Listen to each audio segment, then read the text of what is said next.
저들의 죄를 사하소서. 주님이 대신 간구했네. 극심한 고통 당할 때도 끝까지 우리 사랑했네. 고마운 주님, 귀하신 주님, 나 지금 주를 바라봅니다. 내 죄로 인해 피 흘리사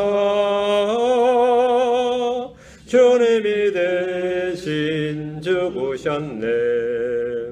오 나의 주님, 귀한 친구, 그 은혜 어찌 보답할까. 세상에서나 천국에서 영원히 찬양하리로다. 고마운 주님, 귀하신 주님, 나 지금 주를 바라봅니다. 내 죄로 인해 피 흘리사 주님이 대신 죽으셨네. 아멘. 예, 스가랴서입니다. 스가랴서 1장 7절에서 17절, 스가랴서 1장 7절에서 17절, 음매화 나무들 사이에입니다. 음매화 나무들 사이에.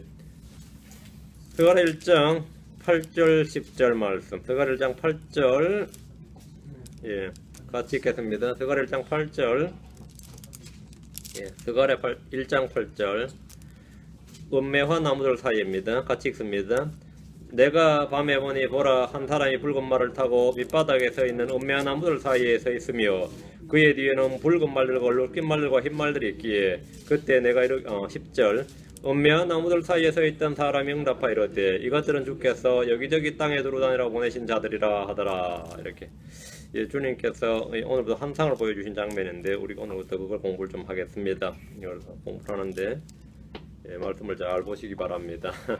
음매한 나무들 사이에, 예, 잠깐 기도하겠습니다. 주 하나님 감사합니다. 주님께서 은혜와 복을 주셔서 이 시간 주의 영을 충만케 하시고 무엇보다 주의 말씀을 풍성하게 부어주셔서 제가 말씀을 듣는 기쁨과 즐거움이 가득하게 해주십시오. 대언자 예레미야 그랬듯이 주의 말씀이 내게 즐거움과 기쁨이 되게 해주길 원합니다. 전능하신 주 하나님, 주의 법이 나의 기쁨이라고 다윗의 고백처럼 저희들도 동일하게 주의 말씀이, 주의 법이 우리의 기쁨과 즐거움이 되게 해주시고 우리가 이것을 먹음에 눈이 밝아지고 명철이 오게 하시고 지혜와 계시형을 풍성히 쏟아 부어주셔서 우리 주를 아는 지식에서 점점 자라나도록 해주시고 강건하게 되기를 간구합니다. 하나님 도와주시옵소서.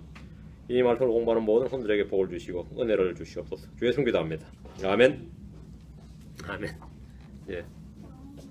예, 스가랴 1장 7절부터 6장 8절까지는 8가지 환상들이 나옵니다. 1장에서는 이 중에 2가지 환상이 기록되어 있는데 1장 7절부터 17절까지는 말탄자들의 환상이고 18절부터 21절까지는 예, 뿔들의 환상, 목수들과 뿔들, 뿔 4개, 그래, 뿔 4개, 목수들의 환상이 나옵니다. 음매화 나무들 사이에 있는 말탄자들 환상 오늘 공부할 게 이겁니다. 1장 18절에서 21절까지는 이제 다음 시간에, 원래 오늘 다 하려고 했는데 하다 보니까 너무 양이 많은 것 같아서 제가 중간에 끊었습니다. 4개의 뿔들과 4명의 목수에 대한 환상인데 예, 오늘은 예, 17절까지만 하고요. 우리는 오늘 첫 번째 나오는 한 가지 환상에 대해서 공부할 겁니다. 자, 본문을 보겠습니다. 7절. 다리오의 제2년 11월 곧 스바월 24일에 주의 말씀이 이또의 손자여 베렉의 아들인 대언자 스가랴에게 임하여 이르시니라. 스바월 24일은 해석을 필요도 없고 성경이 스스로 11월 이렇게 기록해 두었는데, 예, 히브리 표기법이 아니고 갈대아 또는 시리아 영역에서 11월 부르는 게 이제 스바월입니다. 스바월. 예. 현대 영역으로 하면 1월에서 2월이 됩니다. 다리오 제2년에는 대언자 학개와 스가랴가 말씀을 받았던 그런 시기입니다. 다리오 왕은 예루살렘에 중단된 성전 건축을 재개할 수 있도록 칙령을 내려준 왕입니다. 학개는 다리오 2년 9월 24일에 말씀을 받았습니다. 스가랴 1장 1절에서 6절은 그보다 한 달 앞선 다리오 제2년 8월에 받은 말씀이고 1장 7절부터 21절까지는 다리오 제2년 11월 24일에 받은 말씀입니다. 1장 1절과 비교해보면 1장 7절과 1장 1절, 1장 1절과 1장 7절 비교해보면 시간이 얼마 흘렀어요? 예, 3개월 흘렀죠. 3개월의 시간이 흐른 데입니다. 여러분 이제 3개월 지났어요. 그 1장 1절에서 6절까지 지난 시간에 공부했는데 그게 그거하고 오늘 7절하고 사이가 6절까지가 예, 받은 말씀이 예, 8월에 다리오 제이는 8월에 받은 말씀이고 오늘 7절에 받은 말씀이 예, 11월에 받은 말씀이다. 11월에 받은 말씀이니까 예, 석 달이 지났습니다. 3개월의 시간이 흐른 데입니다. 예. 대언자 스가랴는 1장 1절부터 6절까지 주께 받은 말씀을 선포한 후에 3개월이 지나서 주의 말씀이 임해서 본 환상들이 오늘 볼 우리 7절부터의 기록입니다. 다리오 왕은 페르시아 제국의 왕입니다. 유대인들의 땅을 노략하고 성전을 불태우고 백성들을 포로로 사로잡았던 바벨론 제국은 멸망을 했고 다시 회복을 하지 못했지만 그들에게 포로로 잡혀온 유대인들은 도리어 70년 만에 회복되어서 자기 땅으로 가서 성전을 세우고 다시 국가를 만들기 시작했단 말입니다. 바벨론은 훗날 큰 바벨론으로 다시 세워지지만 다시 철저히 멸망당하고 맙니다. 대언자 학개와 스가랴는 동시대에 사역하면서 백성들에게 주의 말씀을 선포했고 그들을 도왔습니다. 백성들은 대언자들의 말에 귀를 기울였습니다. 스가랴는 이또의 손자고 베렉의 아들입니다. 베렉은 일찍이 죽었던 것으로 보이는데 이는 다른 곳에서 스가랴를 반복해서 이또의 아들 이렇게 이또의 손자 이렇게 안 나오고 이또의 아들 스가랴 이렇게 나옵니다. 주의 말씀이 대언자 스가랴에게 임했습니다. 그런데 스가랴는 이 주의 말씀을 들은 것이 아니라 환상들을 통해서 봤습니다. 주의 말씀이 임했는데 말씀을 들으니라가 아니라 뭐라고요? 말씀을 보았다 이 말이죠.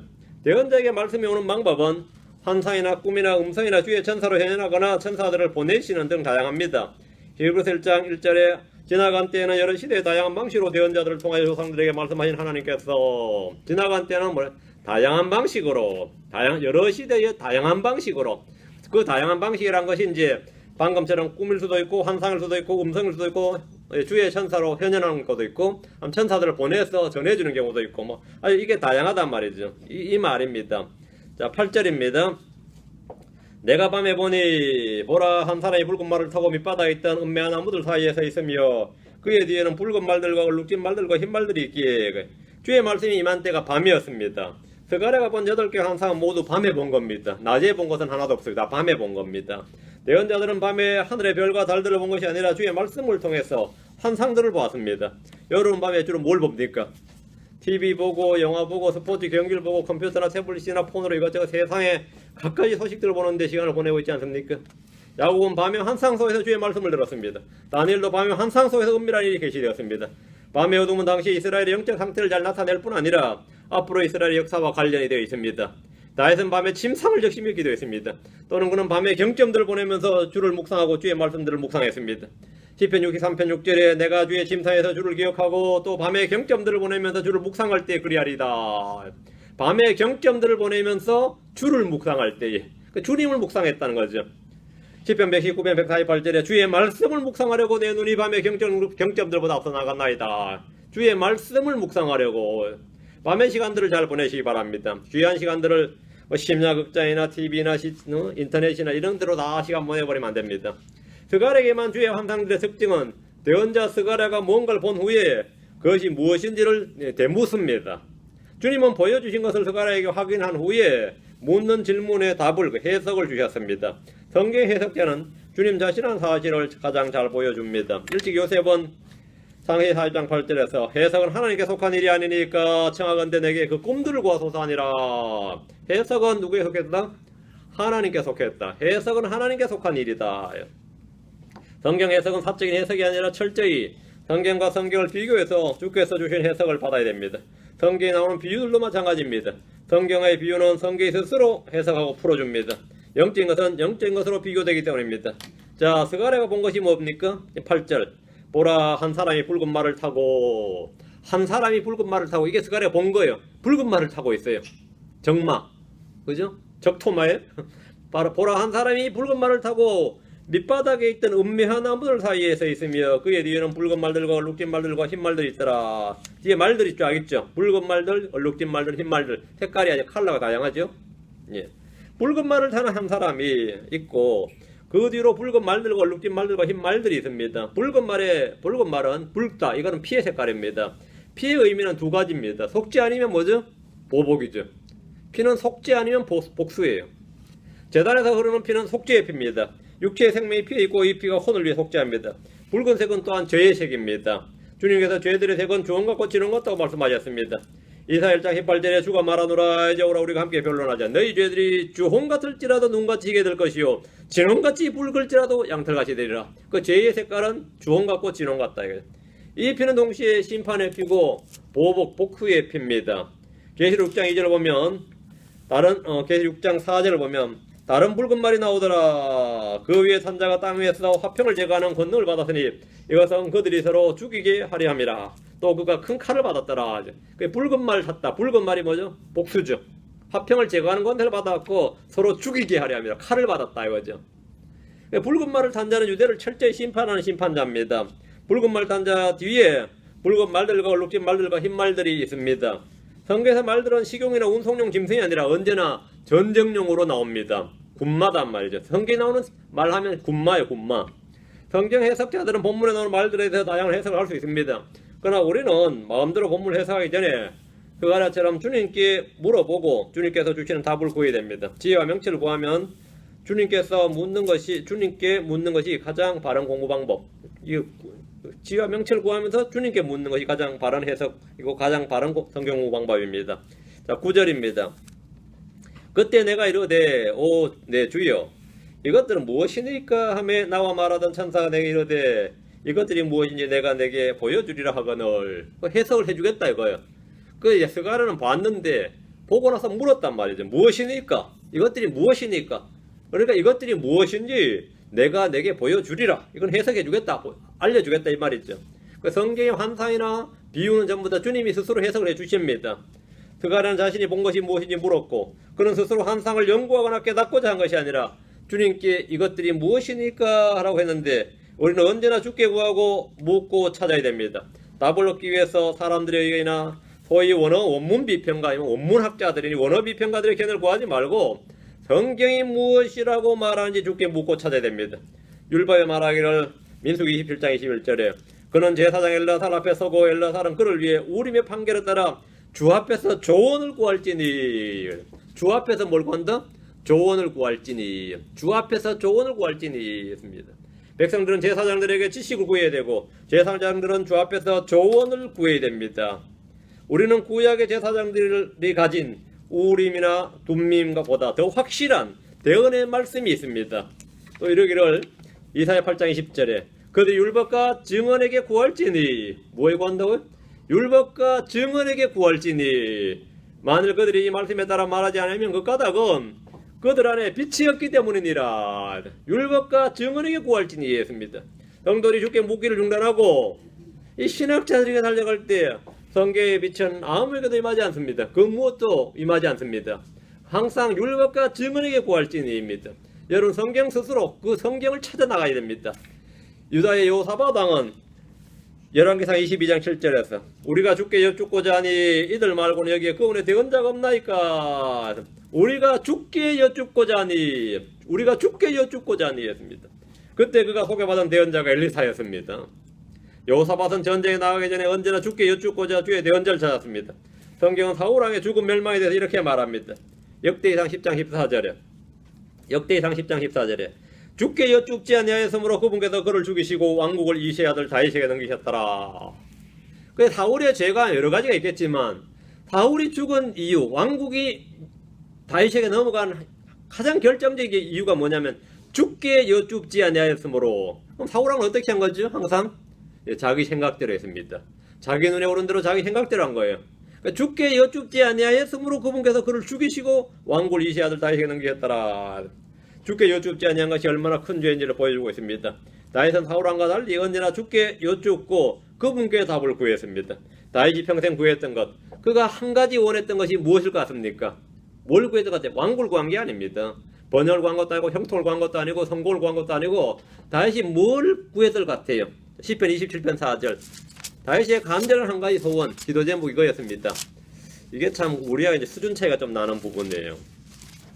시편 27편 4절 그 사람이 구하는 걸 보면 그 사람의 영적인 관심을 알 수 있고 가치관을 알 수 있는 거죠. 시편 27편 4절 내가 주께 바라던 한 가지 일 바로 그것을 구하리니. 내가 주께 바라던 한 가지 일 바로 그것을 구하리. 그게 뭔데? 그것은 곧 내가 평생토록 주의 집에 거하며 주의 아름다움을 바라보며 그분의 성전에서 여쭙는 것이라. 이게 다윗의 한 가지 기도 제목이었습니다. 그가 바라고 구한 것은 권력이나 장수나 부귀 영화가 아니었습니다. 다윗은 한 가지 구한 것이 있었는데 평생토록 주의 집에 거하며 주의 아름다움을 바라보며 그분의 성전에서 여쭙는 것이었습니다. 어느 시대나 주 앞에서 이런 소원 저런 소원을 가진 사람이 많이 있지만 또 이런 것들 저런 것들을 간절히 구하는 이들도 많이 있습니다. 그러나 다윗처럼 이런 것을 구하는 사람은 극히 적습니다. 사람마다 꿈이 있고 야심이 있고 탐심이 있고 이런저런 것들이 있고 주와 그분을 구하고 뭔가를 주께 달라고 구하는 이들은 없는 이가 없지만 다윗처럼 이런 것을 구하는 사람, 주와 주의 아름다움을 바라보며 그분의 성전에서 여쭙는 것이라. 이런 걸 구하는 사람은 극히 적습니다. 여러분이 진리를 구하고 그것이 무슨 뜻인지 묻고 구해보십시오. 주님은 반드시 응답하십니다. 반드시 응답합니다. 스가랴는 주께서 보여주신 것을 보았고 그것을 주께 물었습니다. 성경을 가지고 주께 묻는 것은 성도들의 영광스러운 특권입니다. 다시 스가랴로 옵니다. 1장 10절입니다. 스가랴 1장 10절. 은매화 나무들 사이에 서 있던 사람이 응답하여 이르되 이것들은 주께서 여기저기 땅에 두루 다니라고 보내신 자들이라 하니라. 이제 답이 나왔네요. 해석이 나왔어요. 은매화 나무들 사이에 서 있던 사람이 대답을 했습니다. 이것들이 뭐죠? 붉은 말들과 얼룩진 말들과 흰 말들이죠. 이것들은 주께서 여기저기 땅에 두루 다니라고 보내신 자들이다 이랬어요. 땅에 여기저기 주께서 보내신 사자들이죠. 한마디로 주께서 여기저기 땅에 두루 다니라 보내신 자들인데 선교사나 목사나 사역자들은 아닙니다. 그죠? 성경 스스로 환상을 해석해주고 있습니다. 다른 해석이 존재할 수가 없습니다. 은매화 나무들 사이에 있던 말들로서 주께서 온 땅에 두루 다니라고 보내신 자들인데 성경에는 이런 자들이 천사들이 있고 마귀도 있습니다. 천사들이 있고 마귀도 있습니다. 욥기 1장 6절 7절입니다. 앞으로 갑니다. 욥기 1장 6절 7절. 땅에 두루 다닌 자들이 있어요. 땅에 여기저기 두루 다닌 자들이 있어요. 그죠? 욥기 1장 6절 7절. 예, 욥기 1장 6절 7절. 주께서 이제 하루는 하나님의 아들들이 자기를 주 앞에 보이려고 왔는데 사탄도들 가운데 오니라. 하나님의 아들들이 오고 사탄도 왔어요. 자기를 보이려고. 그들 가운데 오니라. 주께서 사탄에게 이르되, 주님께서 천사들한테 말한 게 아니고 하나님의 아들들에게는 아무것도 안 물으셨어요. 사탄에게 이르되 내가 어디에서 오느냐 하시니 이에 사탄이 주께 대답하여 이르되 땅에서 여기저기 다니고 또 그 안에서 위아래로 거닐다가 오나이다 하며 했어요. 주님 앞에 자기를 보이려고 나타난 하나님의 아들과 사탄이 있는데 주님은 사탄에게 내가 어디서 오느냐 물으셨습니다. 사탄은 땅에서 여기저기 다니고 또 그 안에서 위아래로 거닐다가 오나이다 했습니다. 사탄은 온 땅을 두루 다녔다는 겁니다. 뭐 삼킬자를 찾아서 다닐 수도 있고요. 그렇죠? 하나님이 주목해서 본 인물이 욥이었는데 주님께서요 사탄한테 니도 욥을 주목해서 봤느냐 말이요. 내가 주목해서 봤는 한 사람이 있는데 니도 그럼 여기저기 다녔으면 우스 땅에 있는 욥을 봤느냐 이 말이에요. 뭐 사탄도 저도 잘 아는 인물입니다 이런 거예요. 응? 나 잘 아는, 물론 하나님 아들들한테 물어서도 잘 아는 인물이었을 겁니다. 욥은 땅에 두루두루 여기저기 다니고 했습니다. 하나님 아들들 역시 그러했습니다. 하나님 천사들을 온 땅으로 보내십니다. 자, 계시록 5장 6절입니다. 자, 온 땅에 두루 다니고 여기저기 보낸 보낸 자들, 그들이 누구냐를 지금 찾는 거예요. 계시록 5장 6절, 그들의 정체를 밝히는 겁니다. 계시록 5장 6절. 또 내가 보니 보라 왕자와 네 짐승이 한가운데와 장로들의 한가운데 전에 죽임을 당한 것 같은 어린 양께서 서 계시더라. 예수님이죠. 그분께 일곱 뿔과 일곱 눈이 있었는데 이것들은 일곱 뿔과 일곱 눈이 대체 뭐냐 이것들은 온 땅 안으로 보내어진 하나님 일곱 영이더라. 하나님 일곱 영이더라. 우리가 영이 뭔지 알죠? 영. 천사들을 영으로 삼았다 그랬죠. 영들로 삼았다 말이죠. 사역자들인데 여기저기 주께서 여기저기 땅에 두루다니라 보내신 자들 아니까 누구죠? 이제 누군지 나왔습니다. 그러죠? 성경이 스스로 정확하게 말씀을 다 풀어주고 있습니다. 우린 따로 해석을 필요로 하지 않습니다. 스가랴가 본 말들은 주께서 온 땅에 두루다니라고 보내는 어떤 영적인 존재들입니다. 스가랴에 응답한 자는 은매화 나무들 사이에 서 있던 사람인데 천사는 사람, 특히 남자의 모습입니다. 성경에서 천사들이 남자로 등장하는 것은 너무나 흔한 일이고 이 은매화 나무들 사이에 서 있던 사람하고 이 사람은 주의 천사였습니다. 이것도 뭐 해석할 필요가 없습니다. 성경에서 드러나옵니다. 성경에서 천사들이 남자로 사람으로 등장한 것은 흔한 일이고 기드온은 주의 천사를 사람인 줄 알았다가 후에 그가 주의 천사인 줄 알았습니다. 마노아는 주의 천사가 불꽃 가운데로 올라가 사라지는 표적을 볼 때까지 계속해서 어떤 남자 하나님 사람으로 알았습니다. 사람들 중에는 악인을 대접했는데 알지 못하는 가운데 천사들을 대접한 이들도 있습니다. 성경의 천사는 날개가 있거나 여자의 모습이 아니라 언제나 남자의 모습이고 사람들은 그를 특별히 천사로 계시하기 전까지는 그냥 남자로 알고 있습니다. 남자로 알게 됩니다. 11절입니다. 그들이 은매한 나무들 사이에 서 있던 주의 천사의 응답하 이르되, 자 나왔네요. 그 은매한 나무들 사이에 서 있던 그 사람이 누구죠? 주의 천사죠. 그럼 우리는 뭐 따로 성경을 뭐 해석한다고 뭐 어떤 뭐 원어를 공부해야 되는 게 아니라 성경을 자세히 읽으면 됩니다. 주목해서 자세히 읽으면 돼요. 그들이 은매한 나무들 사이에 서 있던 주의 천사의 응답하 이르되, 우리가 여기저기 땅에 두루다녀 보니 보소서 온 땅이 평안하며 안식 중에 있나이다 하더라. 그러니까 이들이 이제 주께 자기를 보이러 온 이 하나님의 아들들처럼 주의 천사에게 자기들이 뭔 거죠? 온 땅을 두루다녔다가 보고를 하는 거죠. 땅에 대해서 땅의 상태를 보고하는데 두루다녀 보니까 어떻다는 거죠? 기근과 뭐 역병과 이걸로 막 전쟁을 하면 참 상이 말할 수 없다. 아니면 소돔처럼 말이죠. 울부짖음이 하늘에까지 올라온다. 음행과 폭력이 난무하더라. 뭐 이러지 않고 보고가 놀라워요. 보소서 온 땅이 평안하며 안식 중에 있나이다. 이걸 우리말로 뭐라 그러죠? 태평성자라 그래요. 이게 뭐 이런 보고가 지금 올라온 거예요. 응? 온 땅이 이렇더라는 거예요. 주께서 온 땅에 보내신 자들이 자기들이 여기저기 땅에 두루다녀 본 일에 대해서 보고를 했는데, 은매한 나무들 사이에 서 있던 주의 천사는 성육신 이전에 예수 그리스도입니다. 성육신 이전의 모습입니다. 구약 성경에 나오는 주의 천사는 대부분 주님 자신입니다. 본문에서 주의 천사는 성육신 이전에 주 예수 그리스도라고 보는 이가 있고, 그냥 천사들 중에 한 명이다 이렇게 보는 견해도 있는데, 3장 1절을 한번 지렁이 3장을 보시면 3장 1, 2절에 대제사장 여호수아는 주의 천사 앞에 서 있고 사탄은 그의 오른쪽에서도 그를 대적하는 것을 그분께서 내게 보이시니라. 이거 주의 천사가 나오죠. 뭐 이걸 보니까 주께서 사탄에게 이르시되, 오 사탄아 주께 널 책망하기를 원하노라. 뭐 이렇게 나오니까 이것이 주의 천사가 예수 그리스도구나, 성육신이 예수 그리스도구나 이렇게 생각을 할 수 있는 겁니다. 좀 더 가능성이 높다 이거죠. 그렇죠? 그래서 이제 예수 그리스도로 보인다 말이죠. 성경에서 어떤 짐승들이 영적 존재이거나 말을 하는 것은 놀라운 일이 아닙니다. 그들이 은매한 나무를 사이던 주의 천사에 응답하여야 되는데, 그들이 누구죠? 흰 말들, 굵은 말들, 얼룩진 말들이죠. 그 말들이 지금 천사에 응답하여 이른단 말이죠. 에덴의 동산에서 뱀은 여자에게 말을 했습니다. 그 뱀은 옛뱀이고 사탄이었습니다. 발람의 나귀는 발람에게 말을 했습니다. 계시록 13장에서도 짐승의 형상은 말을 합니다. 어린 양은 말을 합니다. 예수님이십니다. 우리는 자유적인 해석 없이 성경 스스로 해석하는 바를 따라오면 스가랴에 나오는 이 은매한 나무들 사이에 있던 말들, 스가랴가 본 말들은 주께서 온 땅에 여기저기 두루다니도록 보내신 자들, 영적 존재들입니다. 그 말들은 은매한 나무들 사이에 있는 주의 천사에게 대답하며 그들이 본 것들에 대해서 보고했습니다. 이를 통해 스가랴가 본 말들이 영적 존재들, 즉 천사들, 하나님의 아들들임을 확증할 수 있습니다. 그들의 보고는 이렇습니다. 보소서 온 땅이 평안하며 안식 중에 있나이다. 이 보고는 참으로 놀랍습니다. 인류 역사상 지구촌 온 땅이 평안하고 안식 중에 있던 적이 있었느냐 이 말입니다. 그런 적이 있었느냐 이거죠. 바빌론이나 메데 페르시아나 그리스나 로마 제국으로 이어지는 역사는 피로 점철된 역사고, 여기저기 평안이나 안식이 있을 수가 없었습니다. 이스라엘 역시 아직까지 평안이나 안식과는 거리가 멉니다. 그런데 이들은 여기저기 땅에 두루다녀 보니까 온 땅이 평안하고 안식 중에 있나이다 그랬습니다. 이건 거짓복은 아니죠. 거짓복은 아니다 말이죠.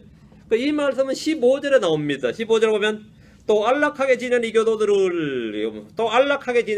이거 여기 언더라요. 이게 온 땅이 평안하며 안식 중에 있나이다. 이 말이 뭐냐면 이교도들이 안락한 가운데 지내더라 이거죠. 유대인들 역시 지금은 평안하고 안식 중에 있습니다. 이는 이스라엘이 완전히 정복된 상태, 포로로 놓여있는 상태이기 때문입니다. 그들은 약속의 땅에서 평안히 안식하는 것이 아니라 바빌론에 정착해서 이방 땅에서 평안히 가고 있습니다. 적들은 이들 유대인들을 모두 없애버리는 계획을 하고 있기 때문에 이런 평안은 일시적인 평안이고, 이런 안식은 폭풍전야의 그런 평안과 같은 겁니다. 여기서 은매한 나무들은 성경에서 자주 등장하는 올리브나무나 무화과나무나 포도나무나 종려나무, 또는 뭐 백향목나무 이런 걸 달리 그렇게 자주 나오는 나무가 아닙니다. 은매화 나무라는 게 여러분 성경에서 찾아보면 그런 자주 나오는 나무가 아니다 말이죠. 포로기에서 돌아온 유대인들은 장막절을 지키기 위해서 산에 올라가서 나무들, 초막을 지을 나무들을 배워왔는데, 그때 초막을 지을 나무들로 뭘 배워왔냐면 느헤미야 8장 15절에 산에 가서 올리브 나무 가지와 소나무 가지와 은메하 가지와 종려나무 가지와 무성한 나무들의 가지를 가져다가 기록된 대로 초막을 지으라. 초막을 짓는데 산에서 은메하 나무 가지를 가져왔습니다. 은메하 나무 가지를. 은메하 나무는 초막을 짓는 재료 중에 하나였고, 천년왕국 때 팔레타인의 광야에 주님께서 은메화 나무를 심겠다 이렇게 말씀하셨습니다. 지금 여러분이 이 중동의 사막 지역 있잖아요. 거기 사막에 뭐 나무들이 뭐 형편없죠. 나무라고 할 수 있는 나무들도 거의 없는 상황인데, 거기에 주님이 은메화 나무를 심겠다 그랬어요. 이사야 41장 19절에 내가 광야에 백향목과 시트나무와 은메화와 기름나무를 심고 사막에는 전나무와 소나무와 회양나무를 함께 두리니 이랬습니다. 은메화 나무는 땅에 내린 저주가 풀리고 회복됨을 상징하는 표적으로 주어진 나무입니다. 은메화 나무가 자란다. 이 땅은 저주가 풀린 땅이다 이 말이에요. 이사야 55장 13절에 전나무가 가시나무를 대신하여 나고 은메화 나무가 찔레를 대신하여 나리니. 가시와 은광채가 땅에 나는 게 저주죠. 주님의 심판이었단 말이죠. 그런데 전나무가 가시나무를 대신하고 은메화 나무가 찔레를 대신한다 말이에요. 그것이 주를 위하여 한 이름이 되며 끊어지지 아니할 영존한 표적이 되리라 했습니다. 주의 천사가 은메화 나무를 사이에 있었던 것은 이스라엘의 회복을 나타내는 말입니다. 은메화 나무를 사이에 있었다 이 말은 뭐라고요? 회복을 나타낸다. 그러니까 이스라엘은 심판받았죠, 바벨론에. 그런데 이제 은메화 나무를 사이에 이 주의 천사가 서 있다. 이건 이스라엘의 회복을 나타낸다 이 말입니다. 서가라서 어려워요? 뭐 별로 어렵지 않죠. 예. 이래 공부하면 됩니다. 지금 여러분 다 이렇게 공부할 건데 이래 공부하면 돼요. 예. 12절입니다. 그때 주의 천사가 응답하여 이르되 오 만군의 주여 주께서 예루살렘과 유다의 도시들에게 긍휼을 베풀지 아니하시기를 어느 때까지 하시리까? 주께서 그들에게 경노하신 지 이렇게 70년이 되었나이다 하며, 지금 온 땅이 평안과 안식 가운데 있다는 보고를 들은 주의 천사는 그때 감사의 기도를 드리거나 뭐 찬양을 한 것이 아니라 오 만군의 주여 주께서 예루살렘과 유다의 도시들에게 긍휼을 베풀지 아니하시기를 어느 때까지 하시리나이까? 뭐 좀 약간 앞뒤가 안 맞는, 그렇죠? 앞뒤가 안 맞는 그런 기도를 지금, 그런 탄원을 지금 하고 있단 말입니다. 예루살렘과 유다의 도시들이란 지명에서 보듯이 이 말씀은 오늘날 교회와 아무런 관련이 없습니다. 70년의 포로 생활 역시 유다의 역사적 상황이지 오늘날 교회에 적용할 수 있는 구절이 아닙니다. 대상과 시대를 나누지 않는 성경 공부는 진리가 아니라 오류일 뿐입니다. 주의 천사는 주의 몸된 교회에 긍휼을 베풀어 달라는 것이 아니라 문자 그대로 예루살렘과 유다의 도시들에게 긍휼을 베풀어 달라는 겁니다. 예루살렘과 유다의 도시들이 70년간 사람이 살지 않았습니다. 거기는 짐승들만 살았어요. 그는 가시나물과 은거키가 막 솟아났습니다. 자, 이 땅에 긍휼을 베풀어 달라는 거예요. 온 땅의 평화와 안식을 누리고 있는데 왜 이런 기도를 하는 겁니까? 왜 이런 기도를 한 거예요? 이들이 바벨론의 포로로 잡혀와 누린 평안과 안식은 종으로서 누린 평안과 안식입니다. 이 말은 뭐냐? 종으로서 누린 평안이에요. 포로 수용소에 가보십시오. 포로들이 전쟁이 끝날 때까지 수용소에서 먹고 자고 전쟁의 위험에서 벗어나서 평안과 안식을 누립니다. 그 평안과 안식 맞아요? 그 전쟁터에서 막 고생하고 막 생사를 드나넘는 그런 전쟁터에 있는 사람하고 포로 수용소에서 편안하게 먹고 자는 사람하고 어느 게 나을 것 같아요? 응? 포로 수용소의 사람들은 평안과 안식을 누려요. 바벨론 땅에 살던 유대인들의 모습이 그러했습니다. 유다의 도시들은 70년 동안 평안과 안식을 누렸습니다. 유대인들이 없던 그 땅에는 70년간 땅을 더럽히는 우상 숭배도 없고 무지한 피를 흘리는 폭력도 없고 음행도 없었습니다. 사람이 없으니 그곳에 있던 짐승들도 평안했습니다. 주의 천사는 예루살렘과 유다의 도시들에게 긍휼을 베풀어 달라고 기도했습니다. 도시가 황폐화되어서 짐승의 터전이 되어버렸기 때문입니다. 12절에 지금 주께서 그들에게 경노하신 지 이렇게 70년이 되었나이다. 70년이 되었나이다. 이 말은 뭐예요? 예레미야를 통해 하신 70년의 포로기가 다 찼으니 이제 더 이상 진노하지 마시고 긍휼을 베풀어 달라 이 말입니다. 우린 여기서 기도의 원칙이 주의 말씀에 따라 구하는 것임을 다시 한번 확인할 수 있습니다. 주의 천사는 성경 말씀에 따라 긍휼을 구했습니다. 다니엘은 주의 말씀에 따라 주께 긍휼을 구했습니다. 우리 역시 말씀에 따라 구해야 됩니다. 말씀에 따라 구하는 것이 믿음의 기도고 주의 뜻대로 구하는 기도입니다. 주의 말씀에서 귀를 돌이킨 기도는 그의 기도마저 가장한 것이 됩니다. 잠언 28장 9절에 사람이 자기 귀를 돌이켜 율법을 듣지 아니하면 그의 기도조차 가증한 것이 되로다 했습니다. 우리가 무엇이든지 그분의 뜻대로 구하면 그분께서 우리 말을 들으십니다. 요한일서 5장 14절에 그분 안에서 우리가 가진 확신은 이것이니 곧 우리가 그분의 뜻대로 무엇이든 구하면 그분께서 우리 말을 들으신다는 것이라. 우리가 가진 확신이 뭐라고요? 우리가 그분의 뜻대로 무언가를 구하면 그분이 들으신다. 그분의 뜻대로 구한다. 말씀에 따라 구한다 이 말입니다. 말씀에 따라 구하는 기도는 그분이 들으신다는 것을 우리가 확신한다. 그게 우리가 가진 확신입니다. 응답받는 기도 요건은 언제나 기록된 말씀입니다. 이 말씀대로 귀를 돌이켜 하는 기도는 헛된 기도이고 믿음이 없는 기도고 자기 유익을 구하는 기도입니다. 자기 영광을 구하는 것이고 정력도로 구하는 것이고 한마디로 말하면 그건 응답의 여부가 없는 겁니다. 주님께서 그건 응답을 확신 주신 게 없어요. 그냥 뭐 열심히만 구하면 되는 줄 아는 사람도 있죠. 그래서 산기도 하고 철야기도 하고 금요기도 하고 뭐 새벽기도 하고 무슨 기도하고 기도란 기도는 얼마나 기도가 많은지 릴레이 기도니 무슨 기도는 그런 게 있죠. 열심히만 하면 되는다 응답된다 그거는 헛된 기도의 전형입니다. 열심히만 하면 되는 게 아니고 믿음의 기도를 드려야 돼요. 하나님 뜻대로 구해야 된다. 하나님 뜻대로 구한다는 건 뭐냐? 요한복음 15장 7절에 너희가 내 안에 거하고 내 말들이 너희 안에 거하면 내 말들이 너희 안에 거하면 너희가 원하는 바를 구하라. 그러면 그것이 너희에게 이루어지리라. 우리 속에 말씀이 있다면 우리는 그 말씀에 따라 구하면 됩니다. 말씀이 주어질 때 우리는 그것을 기도해야 됩니다. 주의 천사는 만군의 주께 이제 70년이 되었나이다 이렇게 했는데 이 70년이 되었나이다 이 말이 무슨 말이에요? 대언자 예레미야를 통해 하신 말씀에 따른 겁니다. 예루살렘과 유다의 도시들의 긍휼을 베풀어 달라는 것은 돌아온 유대인들 위한 기도인데 이들은 70년을 다 채우고 돌아왔습니다. 더 이상 이들에게는 진노하지 말고 긍휼을 베풀어서 성전 건축과 성벽 재건을 하도록 해주시라는 그런 기도입니다. 주의 천사는 이스라엘을 위해 기도하고 있는데 이는 그분께서 이스라엘의 소망이고 반석이기 때문입니다. 예수는 이스라엘의 소망이십니다. 예수는 이스라엘의 반석입니다. 이스라엘의 반석이고 소망이시다 말이죠. 하늘에 계신 대제사장 예수는 지금 우리를 위해 중보하고 계십니다. 그분은 교회의 반석이시고 교회의 머리십니다. 예수님께서 우리를 위해 기도하고 계시다는 사실, 지금도 우리를 위해 기도하고 계시다는 사실에 주목하십시오. 성령께서는 우리를 위해 중보하고 계시며 하나님 뜻대로 기도하고 계십니다. 성도들 역시 서로가 서로를 위해서 기도하고 있습니다. 이것이 우리의 사역입니다. 우리는 하나님 뜻대로 구하는 겁니다. 13절입니다. 주께서 나와 말하던 천사에게 좋은 말씀과 위로하는 말씀으로 대답하시더라. 주께서 스가랴와 말하던 주의 천사, 스가랴와 말하던 그 주의 천사, 즉 은밀한 나무들 사이에 있던 그 사람에게 좋은 말씀과 위로하는 말씀으로 대답하셨습니다. 좋은 말씀, good words, 선한 말씀 말이죠. good words. 그리고 위로하는 말씀으로 대답하셨습니다. 주님은 예루살렘과 유다의 도시들을 위해 중보하는 주의 천사의 기도에 응답해 주셨습니다. 좋은 말씀과 위로하는 말씀은 그의 기도가 응답되었고 주께서 유다와 예루살렘을 위해서 일하신다는 것을 말씀해 주신 겁니다. 우리는 주님이 일하시도록 기도해야 됩니다. 이사 62장 7절에 또 그분께서 예루살렘을 굳게 세우사 땅에서 찬양이 되게 하실 때까지 그분께서 안식하지 못하게 할지니라. 주님이 계속해서 일하게 하라 말이죠. 주님은 일하시는 분입니다. 주님은 일하시는 분입니다. 하나님은 지금도 일하고 계십니다. 그분은 안식일이 없습니다.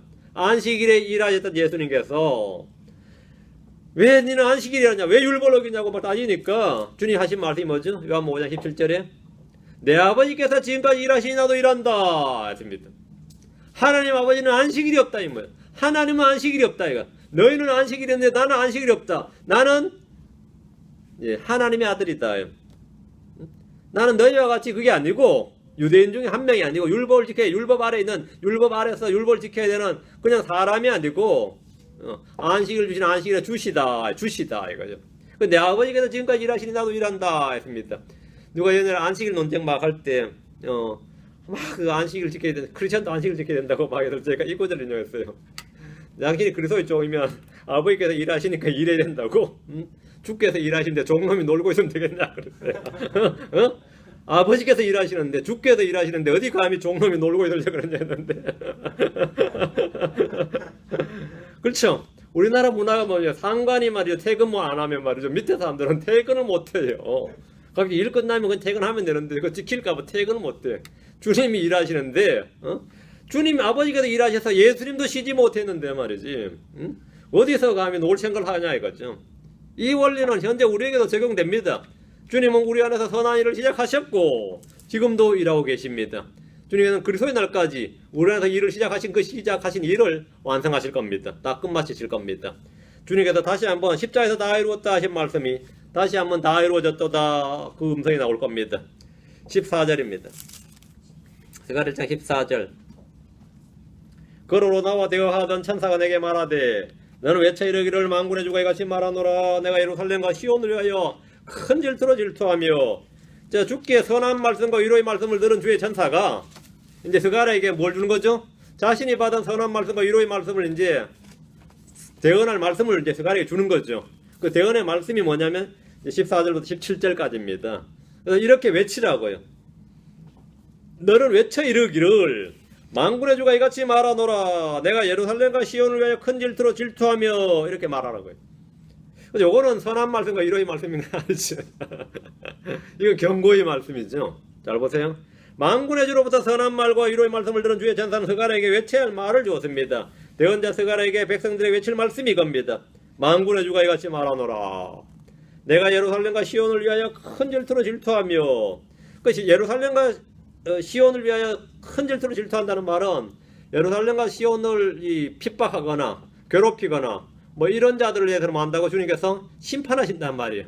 그럼 예루살렘과 시온에 있는 사는 사람들은 어떻게 했어요? 큰 위로를 받는 거죠.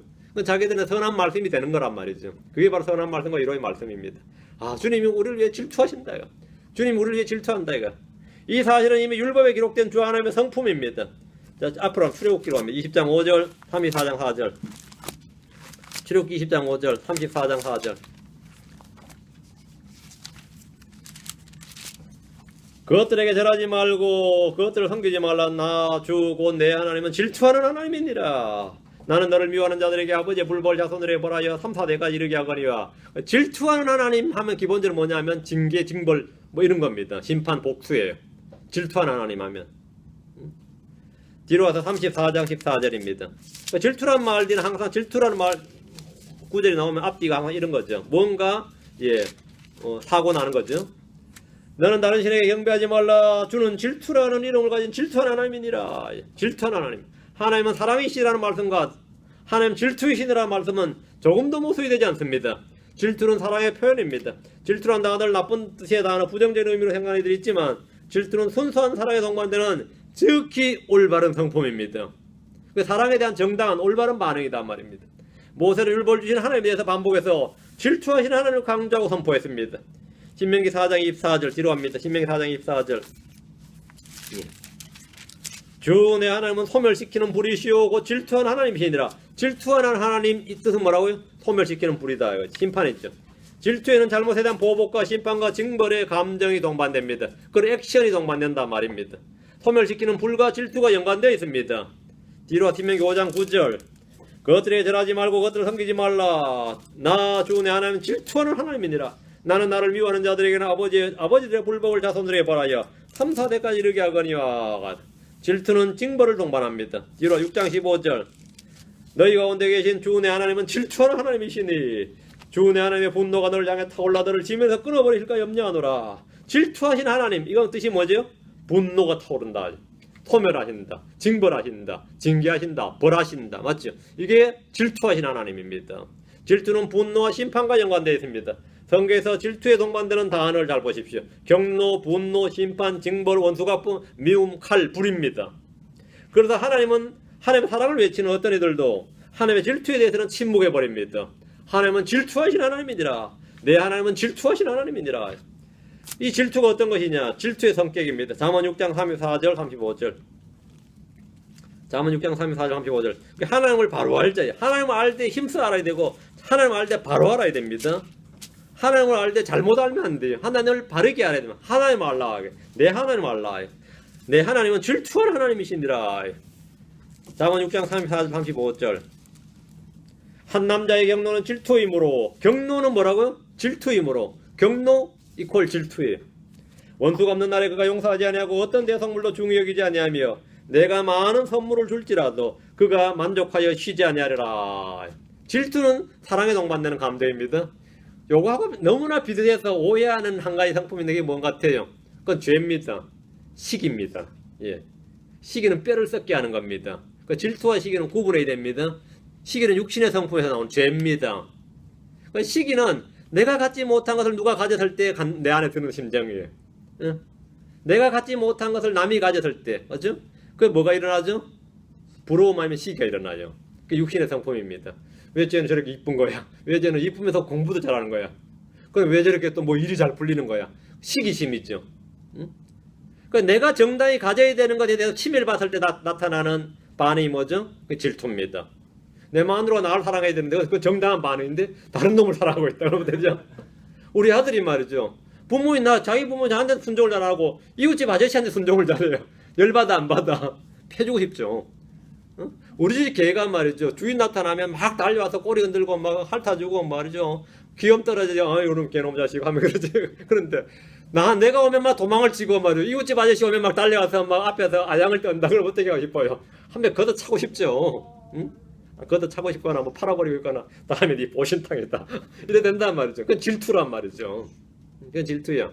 시기와 질투는 다른 거죠. 시기와 질투는 나갑니다. 근데 크리스천들은 질투하는 게 아니라 대부분 시기합니다.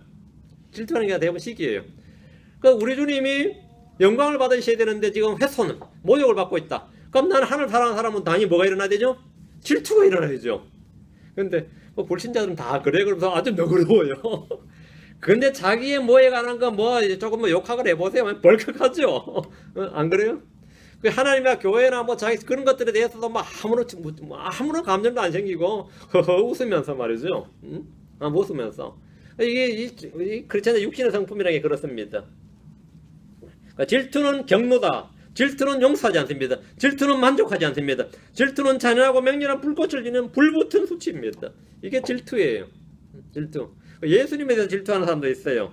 어느 날 마누리 갑자기 말이죠. 예수 믿더니만 남편보다 예수님을 더 사랑하는 것 같아. 그리고 아들이 학교 갔다가 아들이 말이죠. 어느 날 예수를 믿고 하더니 뭐 밥상머리에서 하나님께 기도를 하는 거야. 하나님 음식을 주셔서 감사합니다. 그러면 안 믿는 아버지가 뭐라 그래요? 이 음식 내가 줬는데 뭔 소리야. 발각하죠. 우리 시골에서 그런 거 많이 봤어요.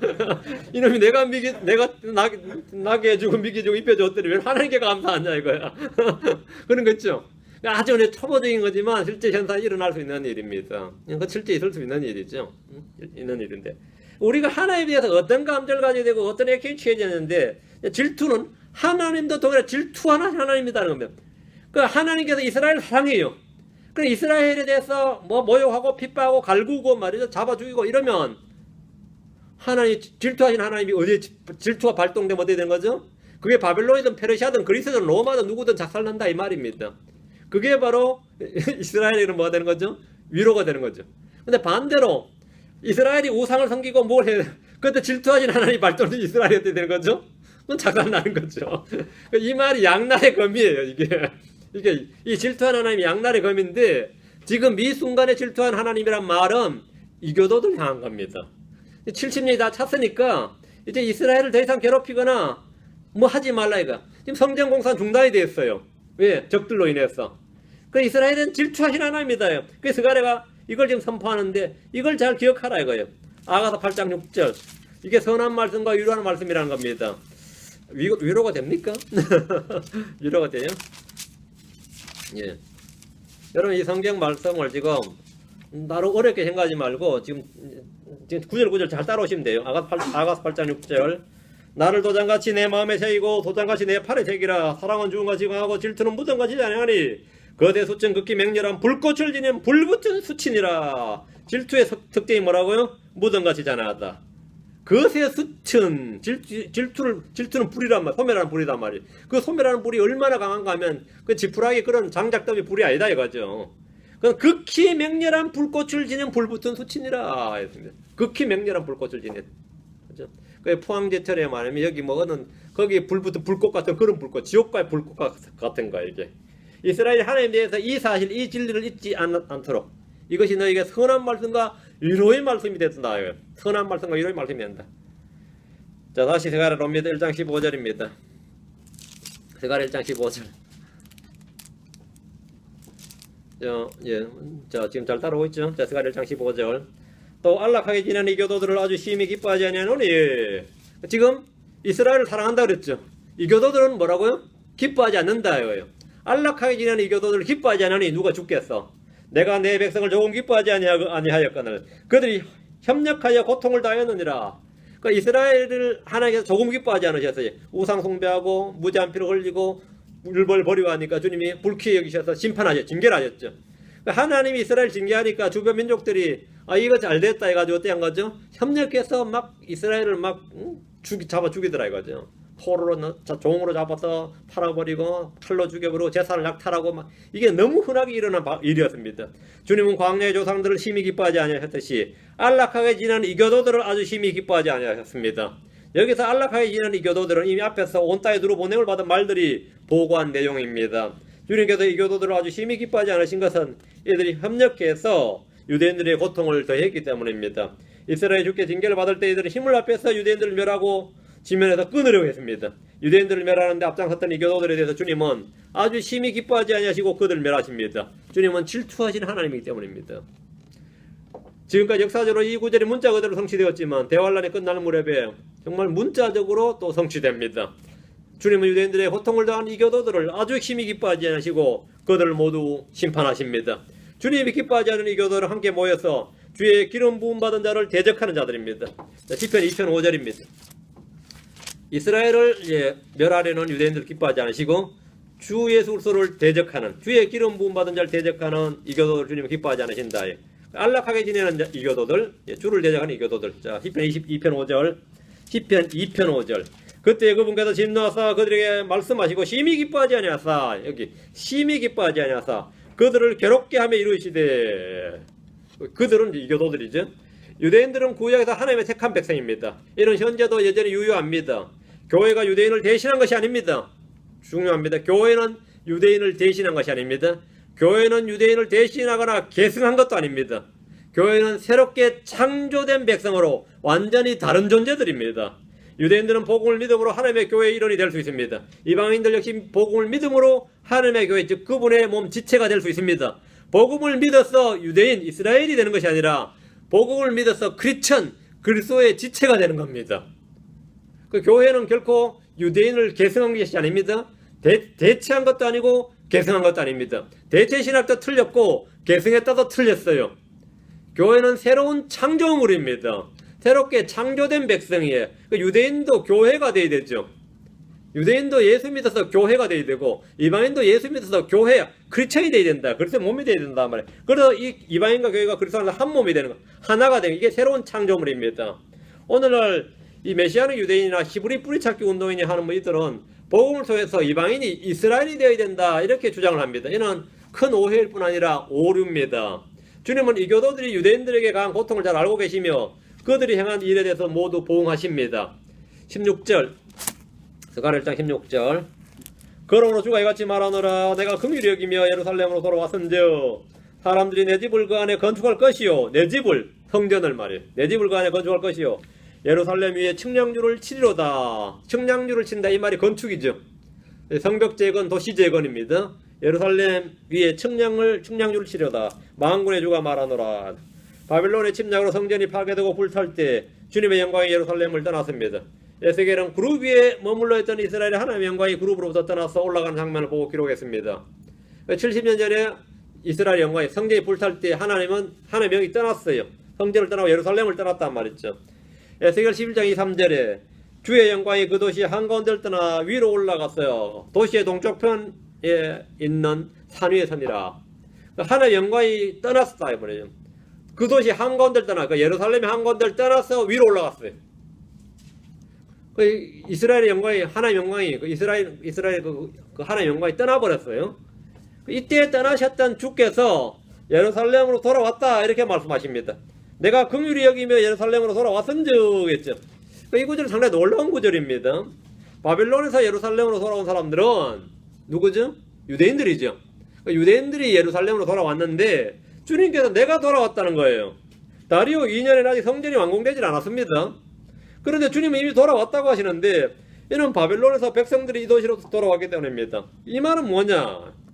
주님은 자기 백성이 있는 그곳에 계신다는 겁니다. 주님은 어디 계신다고요?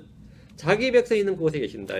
주님은 높고 높은 하늘에 계실 뿐 아니라 내가 지옥의 침상을 펼지라도 주님은 거기 계십니다. 거기 왜 계시죠? 내가 거기 있으니까 있죠. 나와 함께 계신 하나님은 내가 어디에 있든지 거기에 있습니다. 여러분이 밖에 있든지 안에 있든지 위에 있든지 아래에 있든지 물속에 있든지 불속에 있든지 주님은 거기에 계십니다. 여러분이 있는 그곳이 주님이 가는 뭐라고 현재 주소입니다. 여러분이 있는 그곳이 바로 주님이 가는 곳입니다. 주님은 주님이 어디 계시나이까? 네가 있는 그곳이 바로 내가 있는 그곳이다 이 말입니다.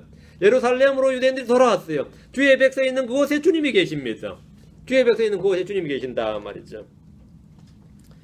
시편 139편 8절에 보면 내가 하늘로 올라갈지라도 주께서 거기 계시오며 내가 지옥의 짐상을 펼지라도 보소서 주께서 거기 계시나이다. 맞죠? 이걸 이제 설명할 때 다 무소부지 하나님 여기에 설명하죠. 그 맞는 말인데 거기서 딱 끝나면 안 되고 우리가 바로 주의 처소란 사실입니다. 내가 하늘에 있을지라도 주께서 거기 왜 거기 있죠? 내가 하늘에 있으니까 주님 거기 계신 겁니다. 내가 지옥의 짐상을 펼치라 주님이 거기 주님 지옥에 왜 계십니까? 내가 거기 있으면 거기 내가 있는 거기에 주님이 계신다는 겁니다. 다니엘의 세 친구들이 용광로에 있을 때 주님 어디 계셨죠? 용광로에 있었습니다. 다니엘이 사자굴에 있을 때 주님 어디 계셨죠? 사자굴에 있었어요. 사자굴에 있었습니다. 그 사자들의 입을 다 틀어 막았습니다. 맞아요? 주님이 거기 계셨습니다. 노아가 방주에 탔을 때 주님 어디 계셨을 것 같아요? 방주 안에 계셨죠. 노아가 방주에 나올 때는 방주 밖에 계셨죠. 그 백성이 자기 백성 자기 자녀가 있는 곳에 주님이 계신단 말입니다. 그래서 노아에게 주님께 방주 안으로 들어오라 그랬죠. 방주 안으로 들어가라 그러지 않았습니다. 안으로 들어오라. 주님이 안에 계셨습니다. 안으로 들어오라 이렇게 말했죠. 주님은 그렇게 말씀하셨습니다. 참 아주 중요한 말씀입니다. 그 내가 하늘에 올라갈지라도 주께서 거기 계시오며 내가 지옥에 내 침상을 펼지라도 보소서 주께서 거기 계시나이다. 주님 오늘 온종일 나와 동했다고요. 응? 오늘 내가 나이트클럽에 봤는데 주께서 어디 계셨어요? 그래서 주님 멍뚱한데 모시고 가지 말라고요. 주님 멍뚱한데 하지 말라고요. 응? 내가 지옥의 침상을 펼치라 주님 거기 계시면 말이죠. 그래서 그게 바로 주의 영을 괴롭게 하는 일입니다. 그게 주의 영을 반영하는 일이고 주의 영을 슬프게 하는 일이에요. 그렇게 하지 말라고요. 내가 고난을 당할 때 주님 어디에 계십니까? 내가 병원에 누워있을 때 중환자실에 있을 때 주님 어디 계십니까? 내가 있는 그것이 바로 주의 처소랍니다. 어디 계시냐? 내가 죽어 땅에 묻힐 때도 주님 거기에 나와 함께 계십니다. 출애굽 때 주님은 백성들 앞에 나가셨습니다. 가나안 정복 때 주님은 그들 앞에 나가셨습니다. 항상 그들과 함께 계셨어요. 마찬가지로 바빌론에서 돌아올 때 주님은 그들과 함께 돌아오셨습니다. 주님은 언제나 그들과 함께 거기에 계셨습니다. 거기에서 말씀하신 하나님입니다. 거기에 계신 하나님. 거기에 계신 하나님이에요. 이제 돌아온 사람들이 내 집을 건축할 것이다. 돌아온 사람들은 바빌론 폴에 돌아온 이제 5만 명, 1차로 돌아온 사람 5만 명이었어요. 1차로 돌아온 사람들이 이제 성전 건축 시작하는 거예요. 스룹바벨 성전 건축은 중단되었지만 완공될 겁니다. 주님께서 이들을 돕고 계십니다. 예루살렘의 측량주를 7일로다. 도시도 재건될 겁니다. 성전 건축과 더불어 성벽 재건과 도시 건축도 이루어질 것임을 말씀해 줍니다. 느헤미야가 와서 성벽을 재건합니다. 이방인의 때에 이방 제국의 식민지 상태에서 이런 일이 이루어질 수 있습니까? 적들이 사방에 널려 있습니다. 주님이 함께 계시기 때문에 가능한 겁니다. 주님이 바로 질투하신 하나님이기 때문에 가능한 겁니다. 그들의 원수들, 그들의 대적들은 주님께서 질투하시고 그들을 소멸하십니다. 16절은 예언적으로 천년왕국의 문자로 성취될 말씀입니다. 예언적으로 주님께서 이 땅에 돌아와서 에스겔의 성전을 건축하십니다. 예루살렘은 주께서 거기 계시다라는 도시가 되는데 도시 재건이 이루어집니다. 천년왕국의 수도가 되는 거죠. 17절입니다. 또 외쳐 이르기를 만군의 주가 이같이 말하노라. 내 도시들이 형통하여 여전히 널리 퍼지리라. 주가 여전히 시온을 위로하며 여전히 예루살렘을 택하리라 하라. 정말 위로의 말씀이죠. 이게 선한 말씀의 위로의 말씀이죠. 내 도시들이 형통하여 널리 퍼지리라. 이것이 바로 주께 들은 이 은매한 나무를 사 있는 사람이 주께 들은 말씀이에요. 이걸 스가랴에게 전해준 겁니다. 그 스가랴가 지금 선포하는 거죠. 주가 여전히 시온을 위로하며 여전히 예루살렘을 택하리라. 그래서 여전히 예루살렘 버림받지 않았다 그죠. 비록 70년간 황폐되었다 하더라도 그건 템포럴이다. 지금 2000년간 예루살렘이 이방인의 때에 짓밟혔더라도 그건 템포럴입니다. 템포럴이다 이거죠. 서라 외칠 말이 또 이겁니다. 만군의 주가 이같이 말하노라. 내 도시들이 형통하여 여전히 널리 퍼지리라. 이 도시들에 사는 사람들에게는 얼마나 큰 위로와 선한 말씀이냐 이거죠. 주님은 내 도시들이라고 하심으로써 My cities, 내 도시들 이렇게 하심으로써 유다의 도시들에서 소유권을 분명하셨습니다. 이 도시들은 팔레스타인 자치정부의 도시들이 아닙니다. 이거 팔레스타인 도시들이니까 팔레스타인 정부에 돌려주라. 이거는 무슬림들에게 돌려줘야 된다. 어림없는 소리입니다. 이것은 하나님의 도시들입니다. 무슬림의 소유도 아니고 유엔의 소유도 아니고 미국이 간섭할 일이 아닙니다. 유럽이나 러시아 간섭할 일이 아니에요. 국제사회가 공동으로 다스릴 도시가 아닙니다. 이 도시들은 주님의 것입니다. 내 도시들이 형통하여 내 도시들이 형통하여 여전히 널리 퍼지리라. 이스라엘의 완전한 회복입니다. 이보다 이스라엘 사람들에게 예루살렘과 유다의 도시들에 돌아온 포로들에게 이보다 더 큰 위로와 선한 말씀이 없는 겁니다. 이 도시는 주님의 것입니다. 도주의가 것입니다. 유대의 도시들이 역사적으로 수없이 침략을 당하고 불타고 황폐화되어도 그 도시들은 완전히 끝나지 않았고 다시 회복됩니다. 천년왕국때 유대의 도시들은 모두 형통한 도시들로 일어날 것이고 세계 유명 도시들이 될 겁니다. 주님은 불타고 황폐해진 예루살렘을 버려두지 아니하십니다. 17절 다시 주가 여전히 시온을 위로하며 여전히 예루살렘을 택하리라 했습니다. 이 말씀은 예루살렘이 천년왕국의 수도로서의 지위를 잃지 않는다는 겁니다. 예루살렘은 아직도 전 세계의 가장 중요한 도시 중에 하나입니다. 주님이 예루살렘을 왕의 도시, 주께서 거하시는 도시로 택하십니다. 이사야서로 갑니다. 40장 1절 2절입니다. 이사야 40장 1절 2절. 이사야 40장 1절 2절. 이사야 40장 1절 2절. 너희 하나님이 말하노라. 너희는 위로하라. 너희는 내 백성을 위로하라. 너희는 위로하면서 예루살렘에게 말하며 그녀에게 외치되 예루살렘의 싸움은 끝났고 그녀의 불법은 용서되었나니 그녀가 자기의 모든 죄로 인하여 주의 손에서 2배를 받았느니라 할지니라. 예루살렘의 회복에 대한 우리 주님의 말씀입니다. 천년왕국 때 있을 일들입니다. 온 세상이 예루살렘을 짓밟았지만 천년왕국 때는 온 세상의 왕국들이 예루살렘의 지배를 받게 됩니다. 온 세상이 예루살렘에 올라와 주님께 경배하게 됩니다. 이사야 2장 3절입니다. 앞으로 와서 이사야 2장 3절, 다음 미가서 4장 2절 두 구절입니다. 이사야 2장 3절. 많은 백성들이 가며 이르기를 너희는 오라. 우리가 주의 산에 오르고 야곱의 하나님의 집에 이르자. 그분께서 자신의 길들을 우리에게 가르칠 터인즉 우리가 그분의 행로들로 걸으리라 하리니 이는 법이 시온에서 나아가며 주의 말씀이 예루살렘으로서 나아갈 것이기 때문이더라. 천년왕국 때 온 세상을 다스릴 법이 시온에서 주의 말씀이 예루살렘으로부터 나아갈 겁니다. 많은 백성들이 지금 많은 민족들입니다. 많은 백성들이 주의 산에 오르자. 야곱이 하나님의 집에 오르자 이렇게 말합니다. 그들은 율법을 배우기 위해서 예루살렘으로 모여들 것이며 주님께서 가르치시는 그대로 그분의 행로대로 걷겠다고 말합니다. 뭐 이런 역사가 있다, 이런 일이 있다는 겁니다. 온 세상이 주의 법이 통치하는 시대가 되고 예루살렘은 지구촌의 수도가 되고 하늘의 왕국의 수도로서 형통하고 널리 퍼지게 됩니다. 미가서 4장 2절입니다. 백성들이 이렇게 말한다는 겁니다. 온 세상의 백성들이. 미가서 4장 2절.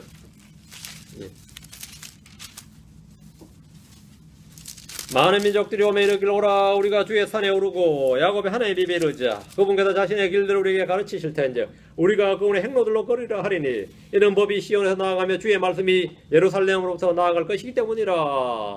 법이 시온에서부터. 많은 민족들이 오며 이르기를 했죠. 많은 민족들이 오며 이르기를. 천년왕국 때는 온 세상 왕국들이 예루살렘의 지배를 받고 예루살렘에서 가르침을 받고 거기서 법이 나온다. 거기서 법이 나온다. 왜? 법을 주시는 분이 거기 예수 그리스도가 거기 왕자에 앉아 계시기 때문입니다. 그 법이 시온에서 나아가며 주의 말씀이 예루살렘으로서 나아갈 것이기 때문이라. 지구촌의 완전한 그 머리, 완전한 수도는 예루살렘이 되는 겁니다. 이보다 더 큰 위로의 말씀이 없는 거. 이게 선한 말씀이죠. 선한 위로의 말씀입니다. 은매한 나무들 사이에 있는 주의 천사가 망군에 죽게 받은 말씀입니다. 이것을 백성들이 외쳐 이르라고 한 겁니다. 외쳐 이르라 이거죠.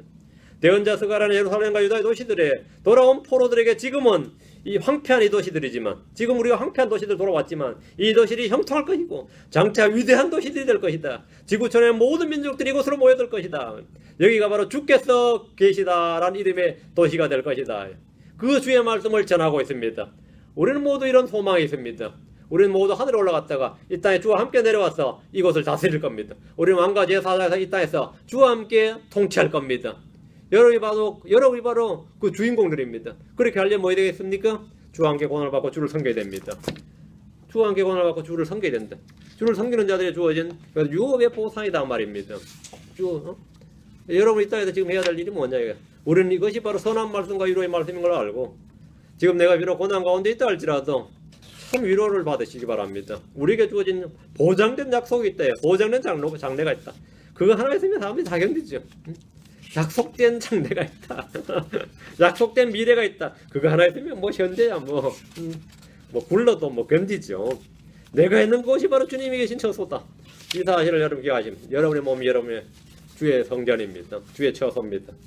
주님께서는 또한 우리를 어디로 하늘의 맨션으로 주님 우리의 처소를 또 마련하십니다. 주님 우리 속에 가시고 우리는 주님께서 영접하시는 곳 받아주는 바로 그곳으로 갑니다.